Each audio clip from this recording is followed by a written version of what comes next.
Flexible learning spaces have been evolving rapidly to accommodate new styles of learning. Technology has been at the center of these changes, both as the impetus to create more interactive classroom experiences, and also as a reflection of the tools and knowledge sources central to learning. Now this adaptability is even more essential in a remote learning landscape. But alongside the functional nature of the tech-centric classroom, there is also a human-centric shift that is occurring. How can we demystify technology and ask questions about usability? And what are the ways that AV and media tools can be used to harness the potential of narrative in learning?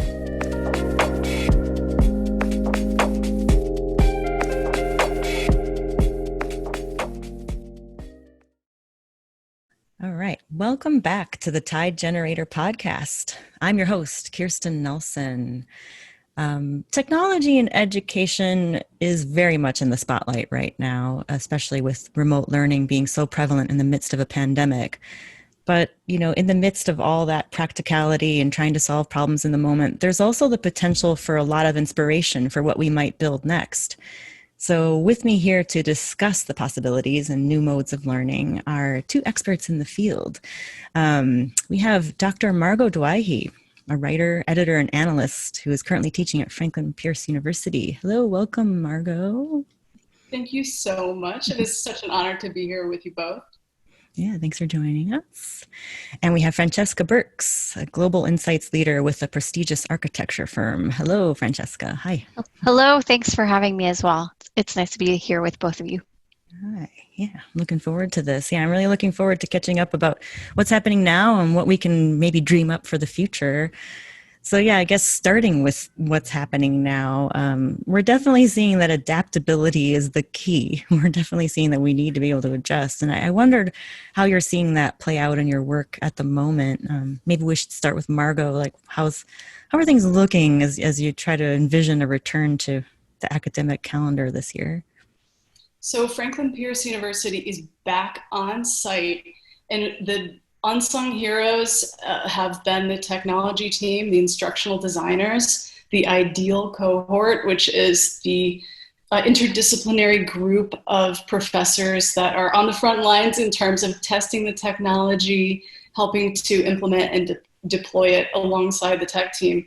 So I think what has been the biggest lesson of this entire experience has been what might work initially may not be sustainable or scalable.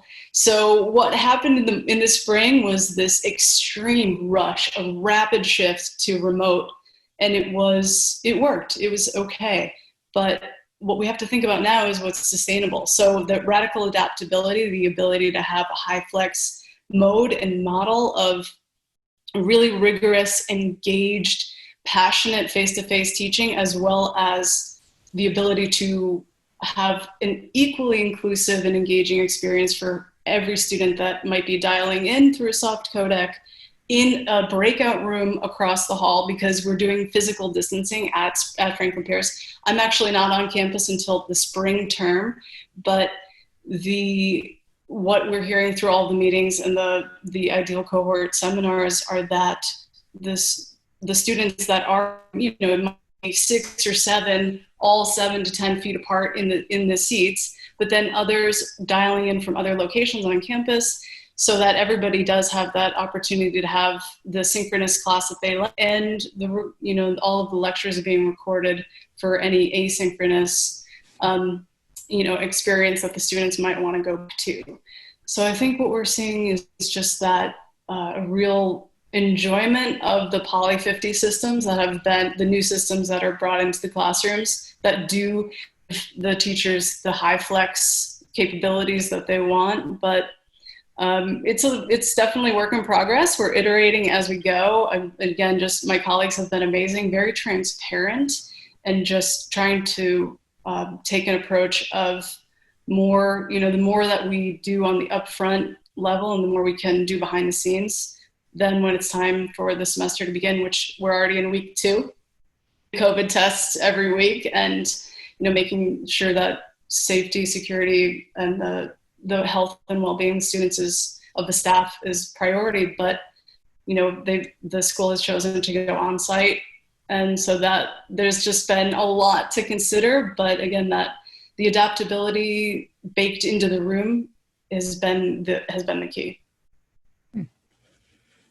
Yeah, Francesca, is that something that you've been seeing with education clients too, that come to you looking for how to design for the future? Adaptability must be one of the things on their mind, regardless of the scenario. Yeah. I think that's right, Kirsten. I think, when we think about the world of education, it's so broad, right? So I think, I think of higher ed, which we have many clients that we work with in higher ed, then I think K through 12, which is a completely other experience when you start to think about some of the current challenges that they're having in terms of, age-appropriate technologies and what different ages can handle and how it impacts their learning experience. So on the higher ed front, I would say I would completely concur with what Margot is saying, which is, some universities have definitely risen to the challenge and are doing, they're all doing a phenomenal job. Let's be honest. They're all doing what they can to deal with these unprecedented circumstances.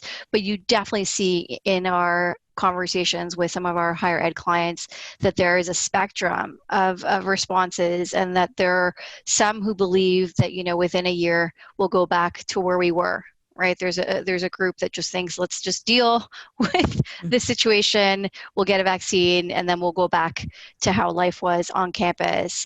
There are those on the other edge of the spectrum that are really seeing this as a moment for transformation, an opportunity to finally realize some of the, superior outcomes, better outcomes. Superior is a bit of an elitist word, but better outcomes that can happen as a result of hybrid learning, combining in-person classroom learning with, virtual learning experiences, and where AV can play a tremendous part. And then there's a huge group in the middle that's kind of sitting on the fence and is seeing the need for adaptability and flexibility, both in the physical classrooms, but also in terms of their AV and technology infrastructure. And I think, there's this sense of like, let's try and cover both.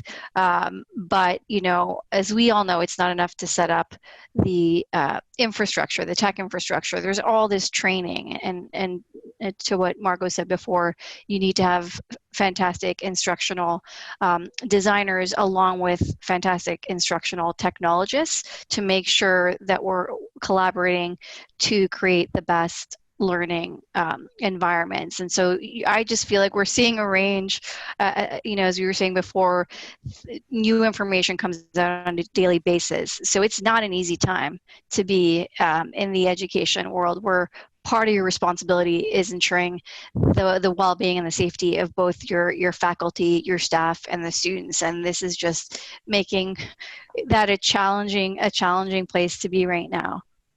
And we don't want to burden our teachers. The professors have so much that they need to contend with. So when we do think about the technology, it has to be dead simple to use, and it has to be so radically adaptable that, because we know that certainly we'll have a vaccine, and the pandemic will at some point be in the rearview mirror.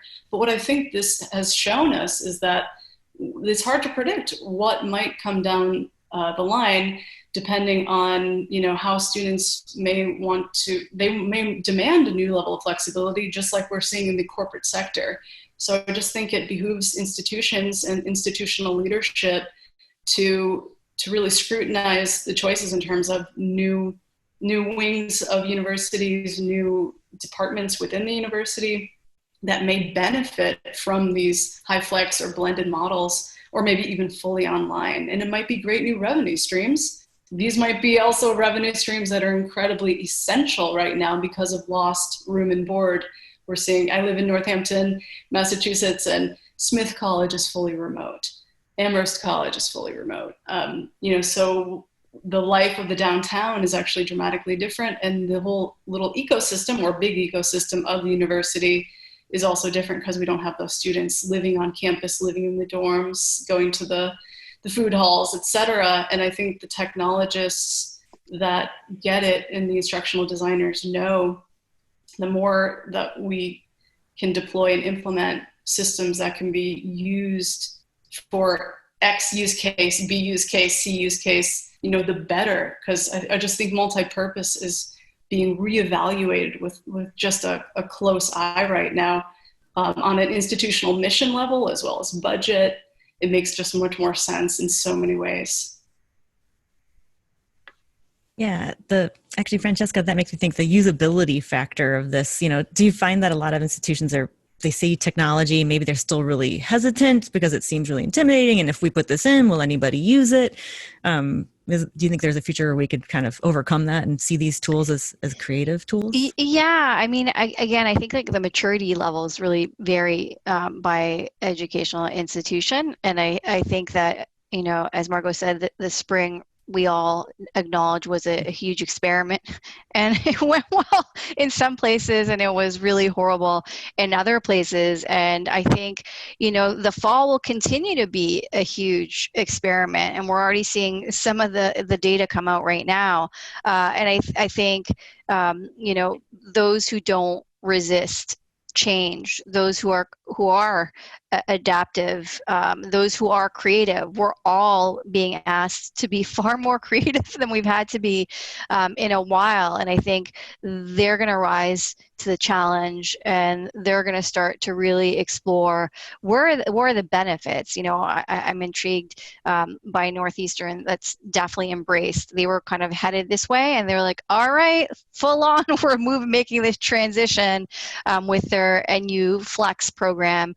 And that's exciting because now they're able to connect their different campuses, right? And so they're seeing an opportunity to kind of say, hey, let's bring together our students in Asia with our students in the US who are all studying, biology 101 or whatever it is, and let's leverage this as an opportunity for them to be able to learn. And then there's the socioeconomic side of this conversation, which is if you're holding down a job or two, the ability to be able to access learning whenever it is convenient and whenever you're able to is certainly, a wonderful evolution, and I would say progressive. So I think we're going to see a whole range of responses, and I think some institutions are going to rise to the challenge, and maybe it's a question of time that it's going to take others, the ones in the middle, a little bit more time, but they're going to see actually, to Margot's point, we need to start planning for multiple scenarios. Like, look at all the hurricanes that are coming in. Like, you're not going to want to leave, the safety of your home. And we're certainly going to be seeing more of that in the future. So adaptability, creativity, are going to be so important moving forward.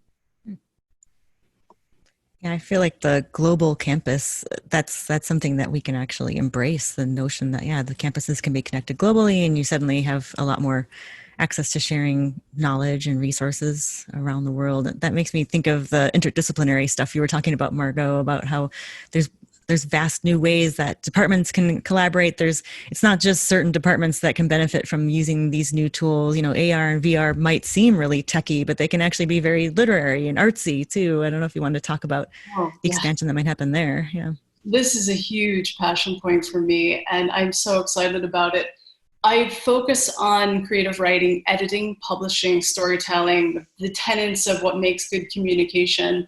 But I'm also passionate about technology, emerging technology, AR, VR, XR, artificial intelligence, and I'm constantly looking for ways to bring these worlds together and also simply highlight the ways they already overlap and live in symbiosis with each other. Every single time we've had a new technological development, it has changed the content from distribution, in serialized storytelling in newspapers and magazines to, the printing press to email, to novels on Twitter and Instagram, movies, and now VR as a new way to make videos and to have storyboarding, mood boarding. So I love the inherent interdisciplinarity of XR. And what I'm trying to do is introduce more creative writers, journalists, storytellers to XR, AR. Imagine, using Google Earth, so having a group of writers, storytellers, whether it's more on the narrative side or a journalistic side, it really doesn't matter. Just looking at the precepts of what makes good storytelling, thinking about literally pulling anything from a syllabus. Maybe it's looking at how to thicken and sustain suspense or dialogue, or looking at the connection between context and content. So we go, using our Oculus Rift or Quest, go to the Colosseum in Rome using Google Earth VR, and then maybe patching in, this is where our coders and our software developers come in, using Tilt Brush to merge with using the Tilt Brush app with Google Earth. So we're all, together, and we're sitting in the Colosseum in Rome, and then thinking about theatricality and place, and how to write. Maybe our assignment is writing a flash fiction piece, or writing a small scene of dialogue, sitting literally in the Colosseum in Rome. These are just really exciting examples of experimentation, but it might draw you right back to the tool, your favorite tool, which is your pen and paper, and that's great. You simply have more validity of the mode that works for your practice at that time. I really want to disabuse everyone of the notion that old is bad and new is good automatically. I think that's a really smothering binary that doesn't work. But what I do really want to urge and stress is that there are these tools out there that are multimodal, that help with bringing more learning styles to our students and to our campuses. And you never know what's going to spark a new way of thinking or help a student synthesize or work with their process. Some students are certainly more movement and kinetically oriented. Some are more visual learners, even if they're writers. We have a lot more neurodiverse students on campus that we want to embrace and work to our fullest potential as teams and as coalitions. So I think that's one of the reasons I think an interdisciplinary approach to storytelling in my particular world is really helpful. But that also means that we're looking at communication technologies from the art side, so from some of those more classic liberal arts sections, but also asking designers to think about some of the engineering that goes into some of these solutions, and then asking engineers to think creatively. I think that's what bringing these folks together almost as teams is really what I'm hoping to do much more of. I'm putting a course development together for a spatial storytelling class. So looking at some wonderful artists, some pioneering artists like Laurie Anderson, and how she uses VR in the chalk room installation at Mass MoCA. How she has made her own instruments. She's an audio artist, she's a video artist, she dance, etc. But these are just all part of our lexicon now, and we're using them in different ways. And I had a great conversation yesterday with the amazing Janice Brown at our lab, through the coalition, through higher ed universities in New York, and looking at VR and XR. And she said, she's like, why would anyone just write a standard novel anymore? So I was saying, one of the things I want to do is write an augmented audio experience or a novel in VR, or even ask, like, what would the magazine of tomorrow be like? Obviously I subscribe to the New Yorker, I love the Atlantic, but I'm also thinking, how can our students unlock the possible next avenues of the way we literally consume the stories and write the stories that we want to share? And I think it's incumbent on instructors like myself to just be bringing these technologies into the classroom, and then instructional designers, the tech team, all of us working together to think, what kinds of grants do we need to make this happen? How many headsets do we need? Also, what are the departments that could be using these either AR, you just need a smartphone for AR, but VR is a little bit more of a thoughtful, process. But from engineering to nursing to mathematics, we can use these different extended reality solutions to enhance the pedagogy. So that's just something I'm endlessly fascinated by and hoping to do much more course development with in the future. That's so cool.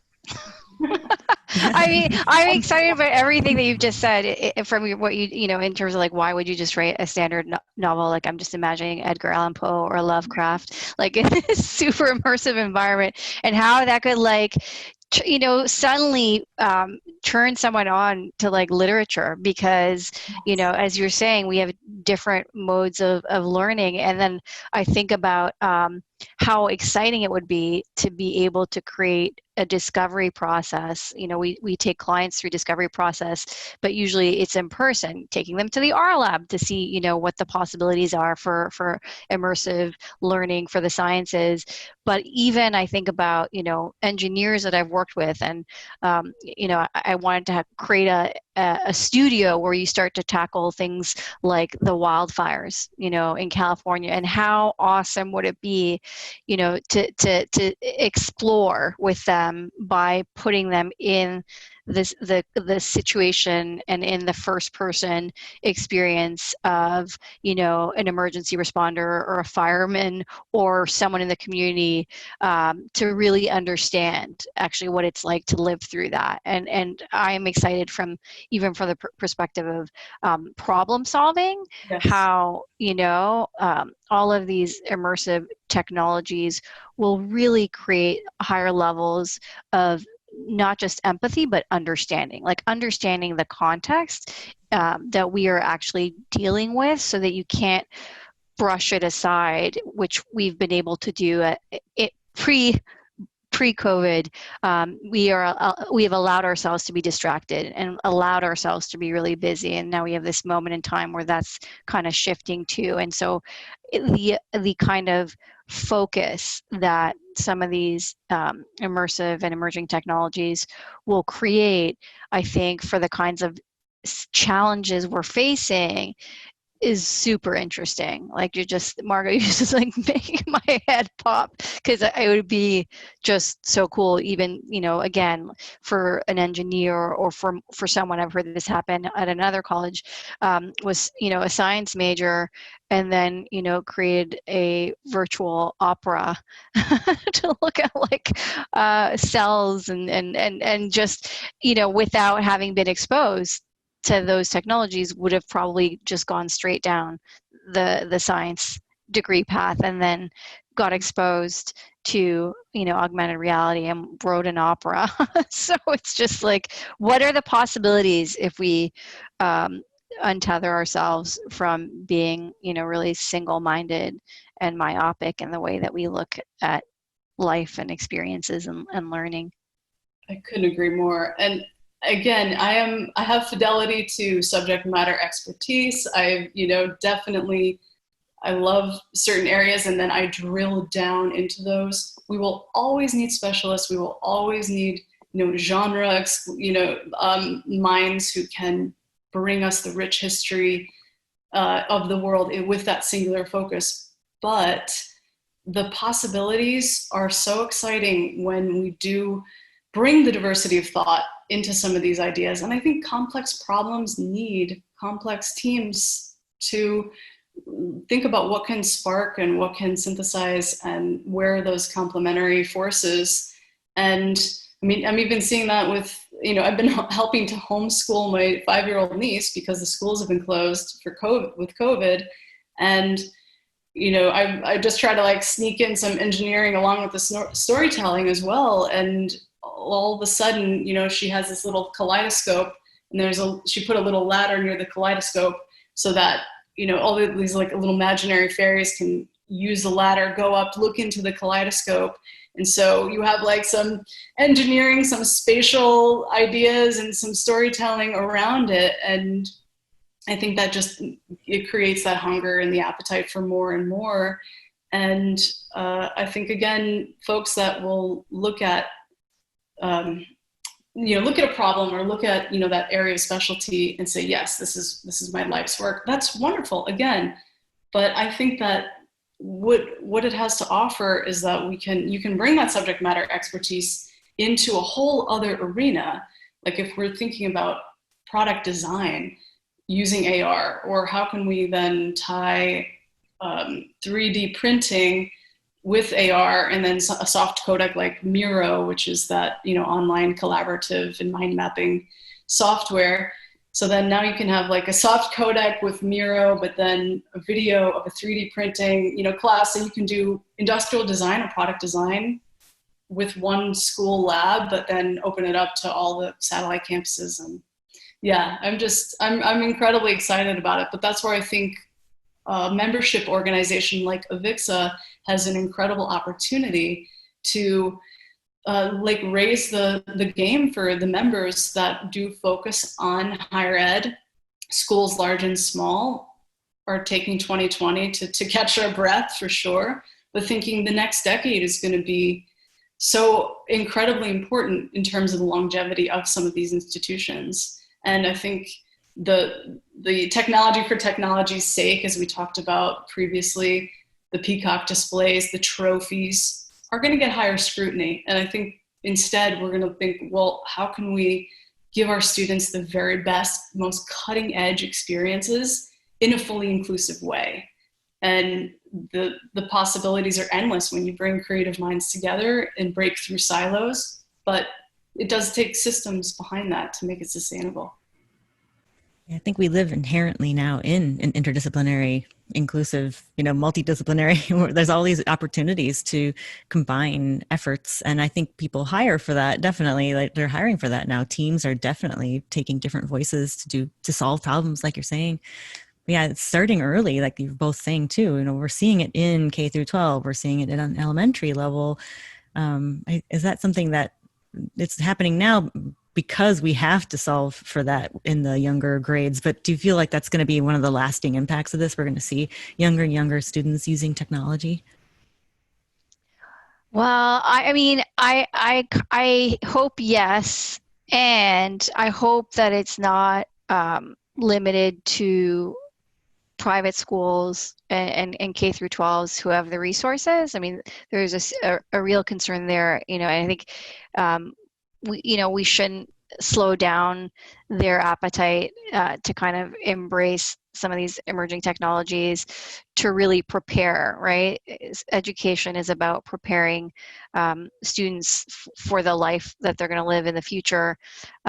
And I think we're seeing that there's a lot more uncertainty attached to that future, but there also seems to be a price tag in terms of how well prepared and whether we get access, whether they get access to some of these emerging technologies. So, one thing we haven't talked about yet, although you have, Margot, mentioned it in terms of Avixa and the importance of, their longevity, is leadership. Leadership is incredibly important, and where we invest resources, really comes down to leadership in so many cases, as we see it played out right now. And certainly, I think there's more conversations around equity and access and inclusivity right now. But let's hope it's not just a moment, right? Let's hope that it really is a movement that lasts and is sustainable and leads to more interrogation of, where we have access and where we don't have access, because we need to prepare, everyone for the future. And that's just a bit of a concern, I think, and a bit of a challenge. And I'm looking at the US and North America right now, but it extends like everywhere, the question of equity. Yeah, that's a beautifully articulated statement, and I could not agree more. And I think one of the silver linings of the convergence of the summer of really strong voices and amplification for social justice and for racial justice, and the convergence of COVID, and looking at the dramatic, literally deadly consequences of systematic racism, tying that to technology is about empowerment. And I think we have an extraordinary, rare opportunity to bring the leadership together and look at anti-racism, inclusion, and technology as all united, because it's about policy. It's about saying, how can we, if we want to think about an empowerment for all of our learners, technology is fundamental. It is the language we speak. It is the tools, we're using. And again, I'm simply not pushing technology for technology's sake. It's just that we have to live in the world that we have. And if a school's emphasis on, technology, or yes, we're doing all remote, well, then every student needs not only a Chromebook or whatever kind of endpoint, but maybe they need a router, maybe they need a hotspot. And so these are the questions that I luckily, my university has been really thinking about deeply, and I applaud them for that. But it is, again, a longer term question, but a wonderful opportunity to look at the relationship and the interplay around access, anti-racism, empowerment for all. Because if we want a thriving future, we really do have to think of it as policy-based and work toward anti-racism, work toward access really strongly. And I love that we can all have this conversation. This is a technology conversation, but I think it's long overdue. And I think that again, VIX is doing great work in that regard as well. Well, that really gives me a lot of hope. There's a lot you just described a perfect combination of ideas and ideals that are reshaping the way we're going to approach education and technology in the future. So it's actually kind of a perfect way to wrap this up. I guess I wanted to ask, just in wrapping up, maybe just for a glimpse into the future, like we've already kind of discussed it a lot, but what do you think the definition of multi-purpose learning and environments is now? Like, it sounds like we have to include a lot in our vision for design, but is there a way you could describe what a learning space should be incorporating as we move forward? I'm gonna let Margot dig into the technology. I would just say, and again, I think the summary is pointing this out, is like that you need to design for a multiplicity of perspectives and learners. Right? I think, the education system hasn't changed in many, many, many years, but we're starting to really understand, the way that people and the way that individuals have different learning capabilities. And I'm excited to see a future where we're not pandering to like one form of learning or one learner, where we really appreciate the fact that there are sensory challenges, there's accessibility and universal design that we need to consider. And so I would imagine and hope for a future of education where the learning environment from a physical spatial perspective, but also from a technology perspective, can flex for those different needs, because the technology is there. Architects and designers can design the spaces to be flexible. So the only thing that's stopping us, to Margot's point, is policy, is the commitment from leadership, and even from us as parents to embracing, that it doesn't have to be, one size fits all, that it might be actually behoove us to look at creating lots of varieties, lots of sizes, lots of ways of teaching and learning. Yeah, I love that. And I think key to that is buy-in, diverse buy-in, and a stakeholder stakeholder table that is representative of everyone. So first year students, senior students, alumni, family, whatever might be sustainable. And again, I'm not, I have my technology bona fides, but I'm a tech skeptic as much as the next person as well. And I think that's why I love it so much, is because I see the ways it can improve, augment people's lives and facilitate deeper collaboration, more meaningful collaboration. But I think we all know Zoom fatigue is real, and we all know the flattening effects of technology as well.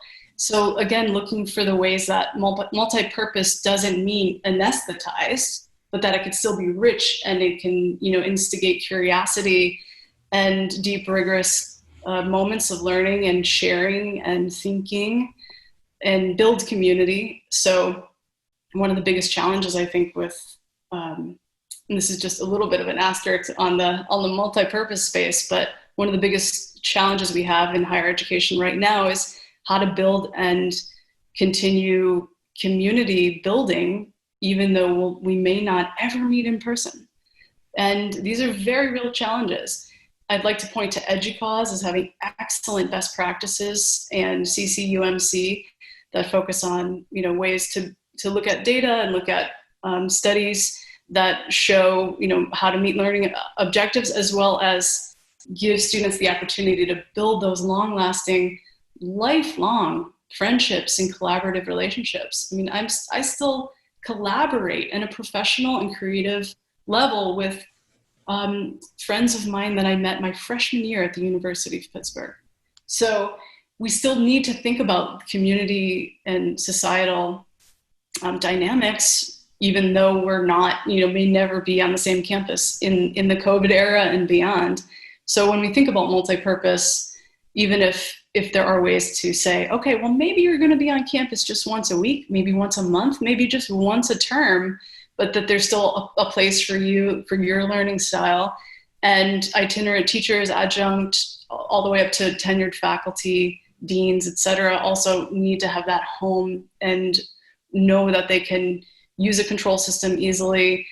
They don't need to go through the guesswork of relearning an operating system, so that there does need to be universal design access, obviously ADA compliance, but more of a space that we can all live in.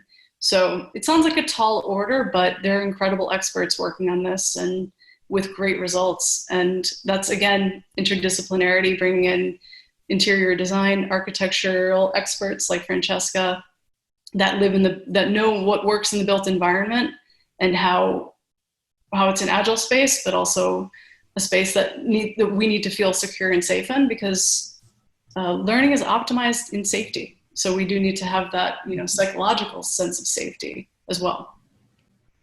Oh, I know one last thing, adding to Margot, I think you really hit the nail on the head in terms of the importance of community. You're still collaborating with your community at the University of Pittsburgh. And I just was hearing from a friend of mine who teaches high school here in New York, and she was saying, relaying her first week of experience just this week. And she was like, Jessica, I don't know how much learning will happen this year, but they were all so excited to see each other that might be the best thing to come out of this year. And I think that's not, we shouldn't underrate that, because again, community is so important. And sometimes with technology, I think there's this potential where we lose sight of each other. And so I'm okay if the only thing we get out of this crazy 2020, 2021 is this importance of community, so that we do collaborate, because we're going to need to collaborate. And so I think that's really important to not lose sight of as well. Yeah, the humanity, bringing us back to each other. Exactly. That's what I was just going to say. Like, it really ultimately is about creating the human connection. So it's like, whether the technology is in there or whether or not you can actually be in a room together, all told, we're trying to get back to that connection. So yeah, I think that's the perfect way, the perfect optimistic note to put on how we're going to think about this going forward. So I really thank you so much for talking with me about this. And I'm so glad we could kind of look ahead together and cherish what we have right now too. So yeah. All right. Thank you so much for joining me. Thank you. Thanks for having us. Thank you. This was so fun. I really appreciate it and hope to continue the conversation. Thanks for listening to the Tide Generator podcast, produced by Avixa. Find it wherever you get your podcasts, and we'll see you next time.